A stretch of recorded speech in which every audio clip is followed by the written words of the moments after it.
Here we go. Episode 58. British hell, Business 58. with Matt Holland. And we've got Charles here again. Happy Charlie. Hello, everyone. Hello. Have you recovered from your rant on Monday about the ICO? Have you kind of got over that little... Yeah. Have you and Amy made up yet? Or no, she's still not talking to me. No, she's still not talking to me. I don't think she will be for a while, mate. But anyway, water under a bridge, I'm sure. Yeah, absolutely. So, today's episode, we're just going to have it's a continuation on from Monday's episode. We spoke about VAT and hospitality. Just wanted to kind of touch on business rates. I mean... Why do we have them? Is that how we're starting? Apart from him being a massive money turner for government, for I can tell you His why. Majesty's Revenue Customer. Why? Tell me why. Please tell me why. It's to provide local services. It's to repair the roads. You know those really those ones roads? that got all those potholes in. The ones that are like craters, literally craters. Yeah. It's ripping people's tyres off. Yeah, okay. So in Disley Village, where I live, there we are. You can very posh part of the world. Very posh part of the world. It's not, mate. It's northern, but yeah. Anyway, they've put up because the emissions on the A6, which is a road that runs north to south in the UK, big long Terrible road. Those emissions, aren't they? Those emissions, they've got these emission sensors, and because there's a school on the A6, Cheshire East have had to spend this money. So what do you think the business rates, the money that we pay to Cheshire East Council, what do you think they've spent it on to try and reduce the emissions of the vehicles? It's ridiculous. Speed cameras. No. So what they've done is for emissions. What they've done is they've put up little metal signs throughout the village on all the lampposts, kind of dotted car around, share, saying no idling, turn your engine off. No way. And they've spent like a load of money on it, and they've done it across Cheshire East in certain little town centres and villages. So you sat at the traffic lights and you need to turn your engine off now. That's the crack. That's what Cheshire East use of their money. That's what they spent the money on. Then another little hilarious Cheshire East Disley Village thing is they've got a little community centre in Disley Village, which is run by the parish council, which I'm not going to criticise them too well because they're local to me and they might fine me. Not fine me as in take money off and find me. Not that they're a cult or anything. But Disley Village Parish, the community centre, that's owned by the parish council. Yeah. The car park around it is owned by Cheshire East. So last year they put a parking meter in. But the hilarity of it was, and I was actually pro the parking meter because I think it was like 20p. But what it does is it meant the car park's free because all the knobheads that would park there all day are parking elsewhere. So it means if you need to go to the village and use the local shops, there's always parking. So 20p, boom, or whatever it is for half an hour. But what they did was they went and put these signs up. So this is how ridiculous. It needed to go on like it needs to go on poles, this sign. Yeah. And this is happening a couple of spots on it. So rather than digging one pole for the sign, they dig 2 poles for the sign. Then when the sign fitter comes, he goes and sticks the sign on one pole, and then the second pole is just there with no sign on it. Honestly. It's just comical. And then there's another 2 poles further up with like nothing on it. So no sign, they just put 2 poles in. It's like great. So that's what we spend. That's what our business rates are spent on. Jesus Christ. Yeah, that's Cheshire East. I don't know what it's like down where you are in the posh southern counties, but probably it's a bit sick, parking's a lot more than 20p. I'll tell you that much. Well, I think it's like 20p for 30 minutes, and then or it might be more. It might be 50p. I don't know. I don't pay attention. Just go bading. You just park wherever you want anyway, don't you, mate? To take the fines. Why are you doing that? So yeah, business rates. Everyone's got to pay it if you're in business, basically. We pay it on the farm. This new farm that we're looking at buying, we'll be paying it there. You pay it on your warehouse. Well, not necessarily. Small business rate relief does apply. Yeah, that's true. Under a certain size, rateable value. Or certain locations as well. Do you know what I mean? Like it's... Yeah, there is that. That's true, and obviously the valuations are based on the trade that you're in. But interestingly, that's the valuations. Yeah. I mean, it is mad, like the way that they're valued. I mean, it's based on other properties in the area and then the industry and trade that you're operating within. So if you're hospitality, it's certain. Well, it depends on the type of the building and stuff like that. So warehousing is a certain thing, etc., etc. But the problem is that the way that they were assessed, the way the valuation office have done it historically, and surveyors have presented things, business has changed. So certain business types that would have required, which would have been reasonable for them to have charged more business rates to, say, high street stores, retail, physical locations like that. Mm-hmm. Well, those businesses are the least profitable these days because cost of labour, energy, All of etc. So, previous episode. Yep. yeah, exactly. So it's kind of, What does that lead to? What has that led to, Matt? go on. Empty high streets. Well, Shops exactly. that are empty. Yeah, and then we're in a situation where the council are not getting the money. Oh, isn't that funny? It's funny that, isn't it? Yeah. Guy, I can't believe that's the case. Yeah. I can't believe that when you make it so expensive to do something fun and exciting and enjoyable for people in a certain environment that they go to have fun and be excited and have enjoyment in, when we make it so expensive for it to operate, people aren't there. And all of a sudden, the places are ghost towns. Do you know what? That baffles me. Well, Disley Village now, there's where NatWest Bank was. That's been empty for years. I mean, the problem with Disley Village is there's a big road that runs through the centre of it, so it's always been a problem that and unless they build a bypass, which I don't think they will or should, it's kind of fucked basically. But the shops down the high street, there's like a bit. There was a big cycle shop, a big bike shop. It'd been there for 10 years. Anyway, he's closed down. He's moved off to a better location further up the road in another village, because the business rate's probably very similar, but the location was shit, really, Disley. So he's moved to a better location, paying similar business rates, probably lower actually. Probably lower.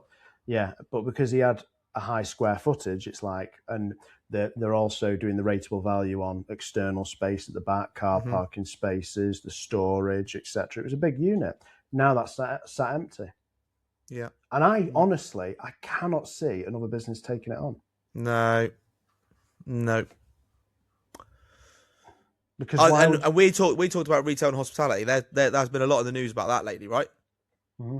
With some of the made up figures that things are moving to and from, and I don't know. Apparently, the government solved it all by introducing a package of support for retail, hospitality, and leisure to help them with their made up business rates evaluations. And just ludicrous. I think the whole thing is ridiculous. If you wanted to stimulate growth and stimulate entrepreneurship and stimulate manufacturing and get people doing stuff, again, could be done with a stroke of a pen in it. I think that's for me, that's a political choice. That's nothing. There's nothing else apart from that.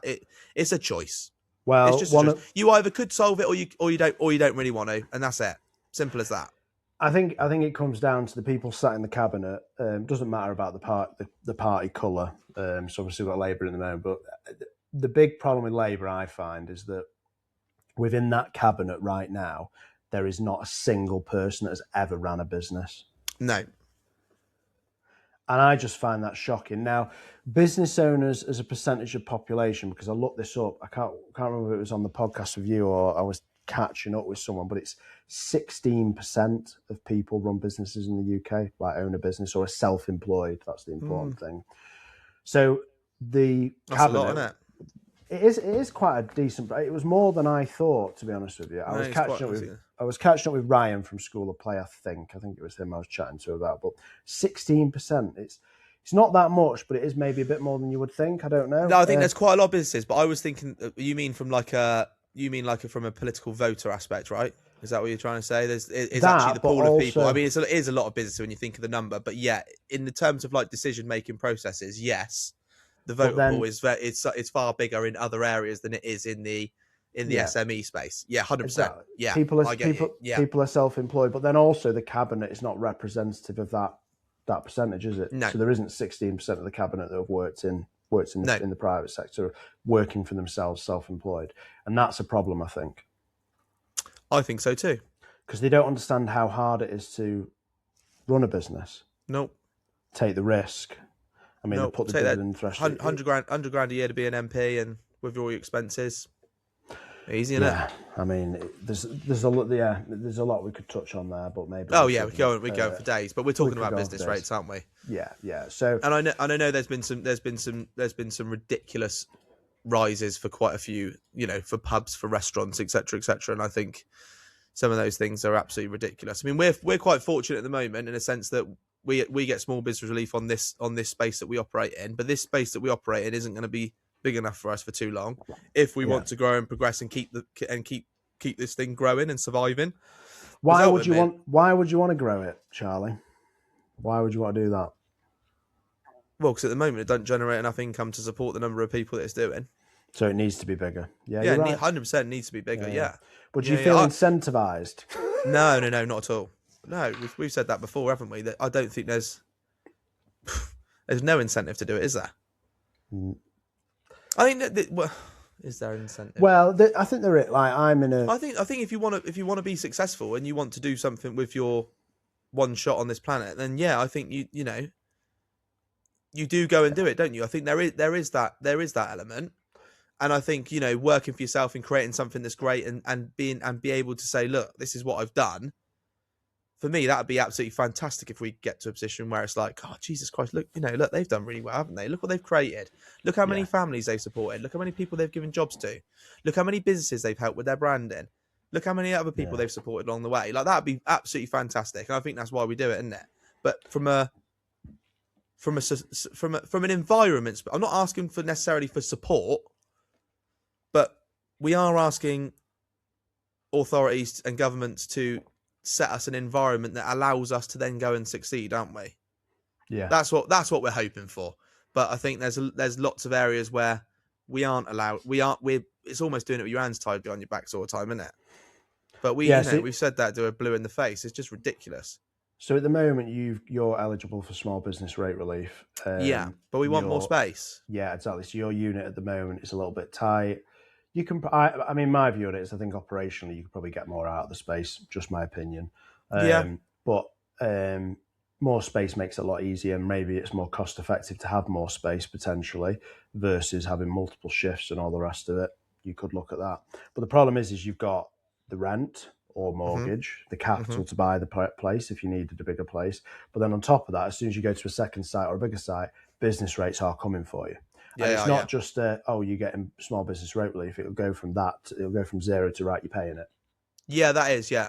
And, I mean, I've done a lot of research, and that's something that we are investigating. And there's, there are things, there's the rateable value on property number 2, and there's the multiplier in which it affects, and how that and the relief that you could get versus the amount of money that you actually pay. But the reality is that there are still going to be thousands of pounds spent each and every year just to have that additional space on top of the rent, on top of the electric, the water, the insurance on the property, the security on the property, etc., etc., etc., etc. And I think you think, for what? Yeah, I mean, I think the markets for units at the moment, warehouse space and stuff like that, because we're in a similar game. But like, if you go back 3 or 4 years to like just coming out of the pandemic or during the pandemic, it was hyper competitive for warehouse space. It's still competitive, but I think some of the larger warehouses now, they are moving a bit slower than they were. Like, there's a warehouse not a million miles from us that I viewed probably in March time last year, March, April. Me, Simon, my mentor, Rob, Sarah, Danny, we all went and saw it, looked at it. We were quite interested in it. We put an offer in, actually. We put an offer in at 1.15 million, and they declined it. And it was up for 1.25 at the time. And I said to the guy, are you sure? And he was like, yeah, no, they declined it. They want 1.2. I was like, right, well, to be honest with you, mate, I think I'd offered too much, so I'm withdrawing my offer now. Anyway, that vendor, that agent got pulled off that location in the end, because I thought, this is a big space.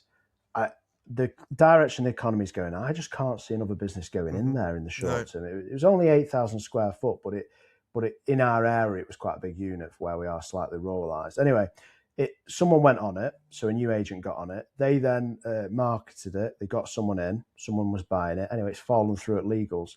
So now they've come back to us and said, hey, do you want it for £1 million? Oi. And I'm like, so I mean, I won't say what I put in the email, but I've not offered them that. And No. but I think the market for buying and selling commercial property. It's not great because of business rates, because All the of the additional fact layers that of cost. if you're buying to lease out, finding a good business to occupy commercial premises, it's hard because a lot of businesses are struggling. So, I mean, you've been looking at units all over the place and you've had some dealings with some different agents and what have you. But I think some of them are a bit delusional, to be honest with you. I don't think the numbers add up half the time, to be perfectly honest with you. I But I think think they it make it stems from up. the fact that, you know, down here particularly, there isn't any plans to build spaces like we've got at the moment.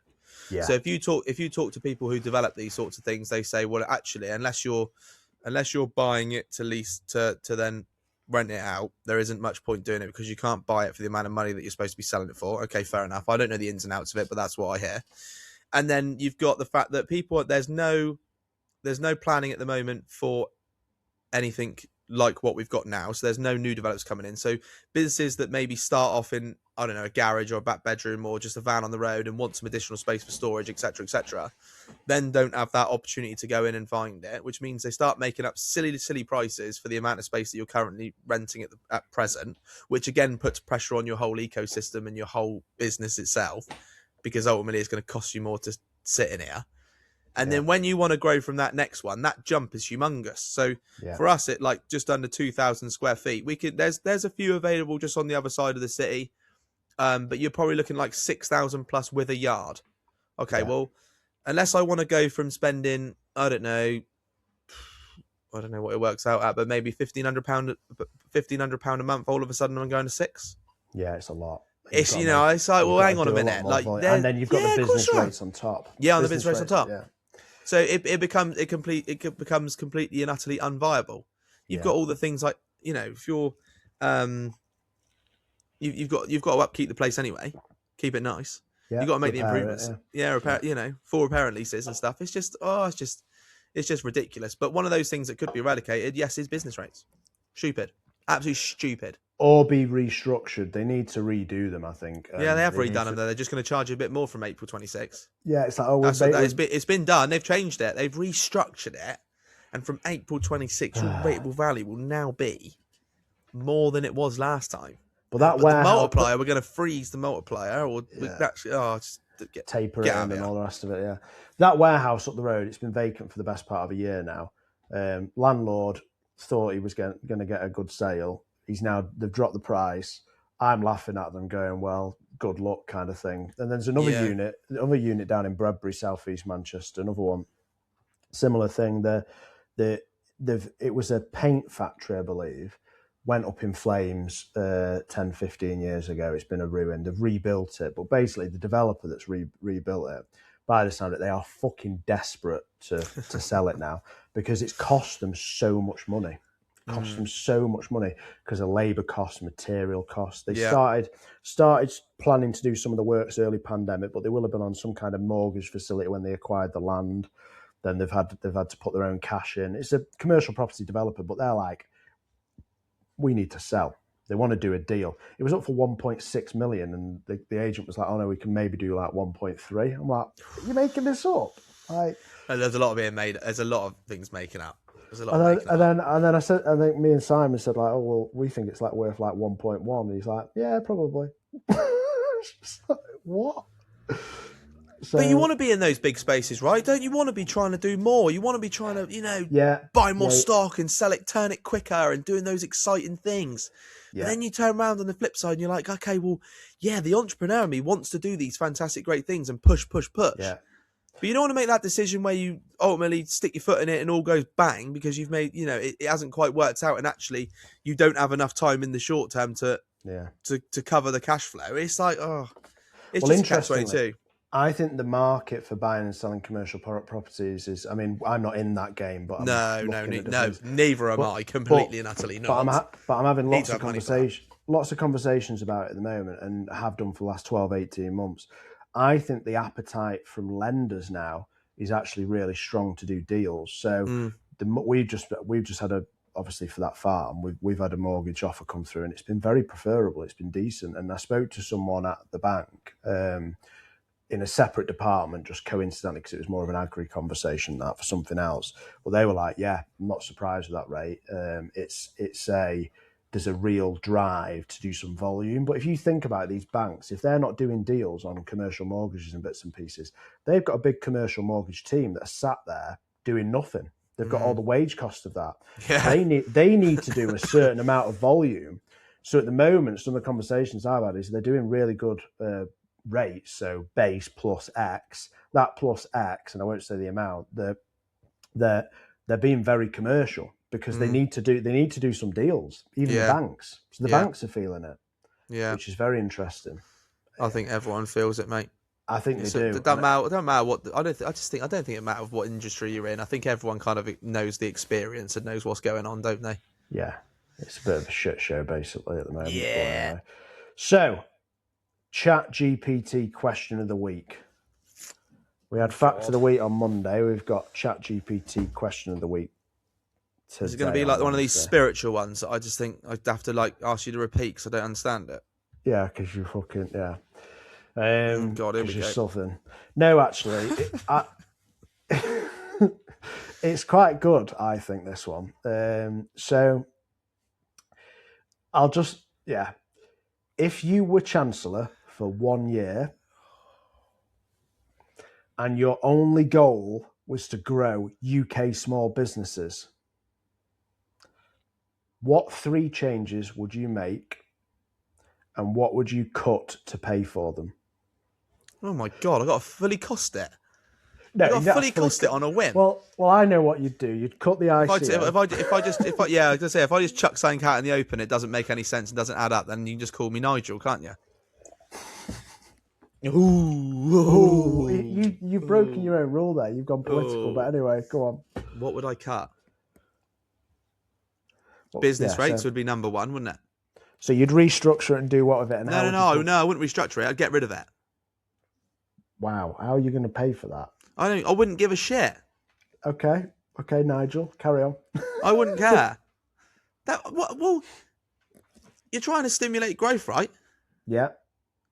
Well, I do that. That'd be the first thing I did. What does it? Out of interest, you probably know the answer to this. What does it generate per year? It's going to get very political if you're not careful. We're going to have to be careful what I say about what I'd cut. So the UK raises over £25 billion per year through business rates. 25 billion. Yeah. How much did they waste on? Do we think that's a lot? Do we think that's a lot in a what? Well, how much did the furlough scheme cost them? What's GDP in the UK?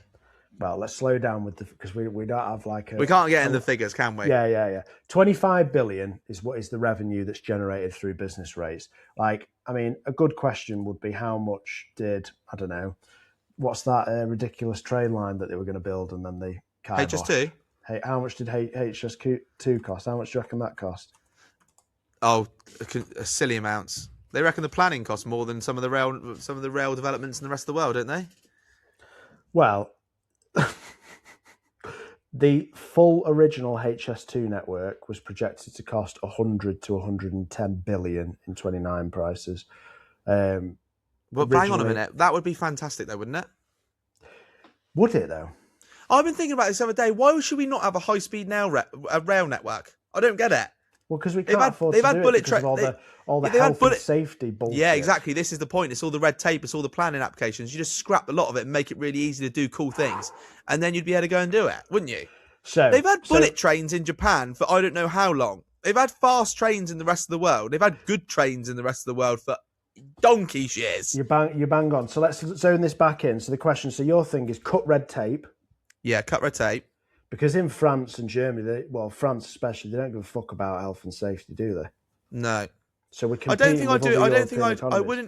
I wouldn't cut anything to do with national living wage, minimum wage. Wouldn't do that. No, you just freeze it for a bit. I don't even know if I do that, mate. All right, okay. So why should people's living standards not increase? I don't understand. But it doesn't, because it creates more inflation. Yeah, so you keep being told. So we keep being told. I'll tell you what keeps making increase in inflation. The fact that people like Tesco have made an extra £800 million in profit to make record numbers. And then they tell us we're living in a cost of living crisis and actually the food prices are going up. Whilst our farmers are telling us that they're getting less and less and less and less and less for the stuff they're growing. So don't tell me Right. that wages are spiraling inflation, because I'm going to tell you that is bullshit. And I know Okay. nothing about any of this stuff, but it just cannot be true in any shape or form. So let's just take a Can't step be. back and zone this back in, Charlie. Let's see if you can answer the question. It's real. I know it's hard for you. So, if you were Chancellor for 1 year and your only goal was to grow UK small businesses, what 3 changes would you make, and what would you cut to pay for them? So, business rates you would cut or get rid of entirely to help businesses out. What would you do to try and save money in local government? Would you get rid of the idling signs in Disley Village, and rather than putting 4 metal posts in for 1 sign, you'd put one wasted post expenditure at council level? in? Yeah. I don't know how much we generate from doing that, but I did hear on a podcast the other day, I think 60% of all tax revenue raised is spent on the welfare system, state pension, and the NHS. So I'd change the way in which the money is spent in some of those areas. okay, I'm not going to say what or why or how. So you'd maybe look at efficiency. Is that what you're saying? Yeah, I think so. Yeah, I'd I think agree so. with that. So business rates, lower the VAT. None of those things are bad things, are they? You know, a welfare system that works is not a bad thing. A state pension is not a bad thing, and the NHS is certainly not a bad thing. But ultimately, the way in which they're funded at the moment probably doesn't work well enough. So it probably needs to be looked at, doesn't it? All those things we should be looking after 100%. the poorest in society, the less fortunate, people that are ill, people that are unwell. The problem is people take advantage of people's good nature, don't they? And that's the problem. Next one, I've got another one. Okay, so just to frame it in, business rates, because I'm the translator here from Charlie's mind to the listener. So business rates we're going to cut or get rid of, and the way we're going to pay for that is by efficiency in local and centralised government, potentially cutting and making the welfare system more efficient. What's your second thing that you're going to do for small business? Charlie, the Chancellor. I don't know. There we go. Stay near the mic so we can hear your ramblings. The second thing I do? Yeah. You've got 3 measures that you're going to try and stimulate small business. I don't know. What do we normally? I feel like I've been put on the spot here. What do we normally rant about? Give me something I've said before when we've been talking. Well, what about an easy one would be VAT. We've just spoken about that in the last episode. Yeah, 100%. That's a no-brainer. What would you do? What would you do? How would you try and stimulate small business? Would you do it by sector? Would you get rid of it entirely? What's your?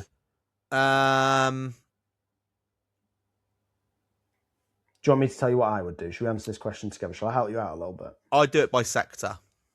I agree. I would look at by sector because HMRC have got access to this information. They can see the net profitability. They can see everything. They can see everything. So all you've got to do is look by sector and go, right, which sectors have had a declining net profitability over the last 10 years? Right, let's help those industries out. It's not fucking rocket science. No, it ain't fucking rocket science, no. And then you go, right, what we're going to do is we're going to put a short to medium term measure in to help stimulate those sectors, and you reduce the VAT threshold for those sectors by 50% or 30% initially.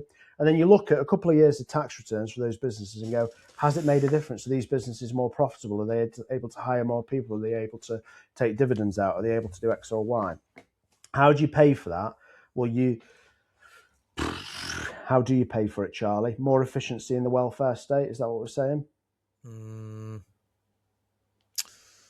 No, maybe not. Probably cut the number of civil servants I got running around. Okay, yeah, so reduce the record size numbers. Record numbers, am I thinking? Am I right in thinking record numbers, civil servants? You are correct, yeah. Yeah. So you'd make a smaller... I've been off a fair few of them. So you'd make a smaller state. Yeah, I think I'd reduce government overreach. Yeah, so smaller government. Mm-hmm. Would you get rid of the ICO? Get rid of the ICO. I ain't gonna fucking love it. It's coming for you, mate.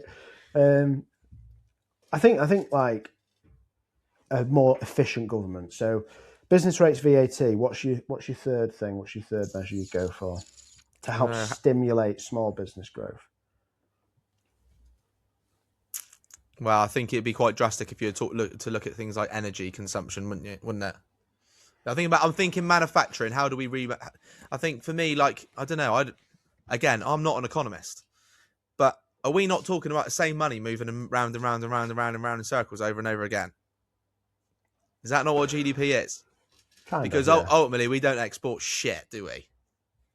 Yeah, but we also provide a lot of services to other countries. Yeah, So okay. we Services-based economy. Yeah, okay, yeah, get so that. we do a lot. Yeah, we do Yeah. a lot. But All right. let's think about it like measures. What measures are viable to help grow small businesses? What are your problems at the moment?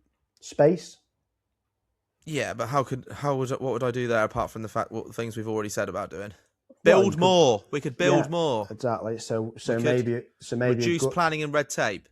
Reduce planning and red tape for small businesses, because one of the things that I think is very frustrating, so like say from a farm perspective, like if we want to diversify and put some green style glamping pods in the field, can't do it. And it's like, well, we could offer a really great little short holiday break location. We could diversify in that way, create jobs for people could be servicing the accommodation. There's the builders and tradies that would help build it. That's how you grow the economy, in my opinion. Innit? You can't hustle. You can't hustle. It's hard to do anything. No, it's very hard to hustle. So, yeah, for me, the third one, which I think would be like that would add the most stimulus, which you touched on earlier, would make it easier to pursue business ideas. And when I'm talking about that, I mean planning, just planning. And also the efficiency of planning. So maybe not lower or change standards, but make it easier to transact and work with local councils. Make it more efficient. Almost like put some very stringent timeframes in place where if the council breach them, then because what happens is you put planning permission in for something like whether it's a new commercial property or a change of use or something like that, it can take 9-12 months. It just slows business down. Ridiculous, isn't it? Yeah, I think it should be. Fortunately, I've never had to deal with that yet, but well, you will do at some point, mate. I can promise you that. If you pull your socks up and crack on and start doing some work. Is there anything else you do to stimulate it? I mean, you talk about stimulating the economy all day long, couldn't you? But there's loads of things you could do. I think one of the things I would do. Do you follow Simon Squibb? Mm-hmm. There's so many people walking around the streets with great ideas. They have an idea. I would make it easier for people to get into business. That's my big thing. Is I would make it more accessible. How do you do that? Well, we need to take a risk on people, in my opinion. If someone's got a good idea, we need to put grants in place for people. And obviously, grants and funding. 100%. Grants and funding. There needs to be a bit more of a process to help support people with entrepreneurial ideas. In my opinion, I'd educate more at school in terms of allowing and giving kids access and understand that, right, you don't have to go and get a job. Be part of the system. You don't have to be part. You can go and you can create something. You can do something. I think that would be a long-term big strategy. I would look to educate and support people's entrepreneurial ideas from a young age. I concur. Okay, excellent. Well, I mean, what do you think the listeners think of that God, episode? Jesus Christ. Have we got any? What do you mean we've got any? We've got a few. We've got a few loyal listeners. Have we got any? Is anyone listening to our ramblings and our rants? My mother tunes in now and again. Oh, yeah, bless her. Amy listens. Danny listens. I listen. Who else? You listen, I listen. So there's five solid listeners. Get in there. Yeah. We're doing all right, Two mate. of us are members of the... No, we enjoy it, though, don't we? We enjoy it. We do, yeah. It's great therapy as far as... I said that to someone today. I said, this is great therapy. Do you know what? A couple of things. I had a message on Instagram from some random person saying, hey, Matt, really enjoy the podcast. That's lovely, isn't it? That is nice. That's why we do it. He said, I get a lot out of it. Why did you describe as a random person? It wasn't someone I followed. It was just some guy who just said, hey, Matt, FYI. It was, top bloke. He was a trader, yeah, just top bloke. He was like, I really appreciate it. I sent him a voice note back saying, hey, that's thanks nice. for the message. Is there anything we can do to improve the podcast? And he just ghosted me. No way. He's got to be better on those socials. Yeah, exactly. Bless him. But we've got Briggsy the Butcher up in Scotland. We've got some loyal listeners. Oh, that's a handful, like a sprinkling of them. That's all we do. That's all we're here for, aren't we? Yeah, the loyal ones. So if you are here at the end, please will you comment? I think we had someone at the website episode. Someone commented. Did you look at the reply that I put on there? No. He was like, "Hey Matt, what do you think?" You said it was on Spotify, right? Yeah. I said, "Hey Matt, what do you think of the website?" And I looked at his website; it was pretty good. Tree surgery business in Stockport. Oh yeah, that's right. Yeah. Not a million miles. And I said, and then I put in brackets, better than Charlie's site. So. Yeah, that's not hard, is it? But fair dues. Oh dear. I was hoping you would go and look at the comment, but you haven't. Well, is it on Spotify? You said, didn't you? Yeah, it's on Spotify. You just got to. Yeah, I don't spend so much time on there, to be honest with you. Anyway, right. Well, listen. If anyone is listening still, please comment and let us know what you think of Charlie's ideas and whether they were useful or whether they were just he was blabbering on, and whether or not you agree with his kind of assumption that increased labour costs and increasing minimum wage doesn't create inflation. I think it does. And maybe we can discuss that next week, and we can. That's a message. That's a message from the rich to keep you poor. Now you sound like a communist, Charlie, but we'll maybe talk about that next week. Okay, thank you very much, everyone. We love you, and we'll leave you. Cheerio. Love you, Matt. Love you, Charlie.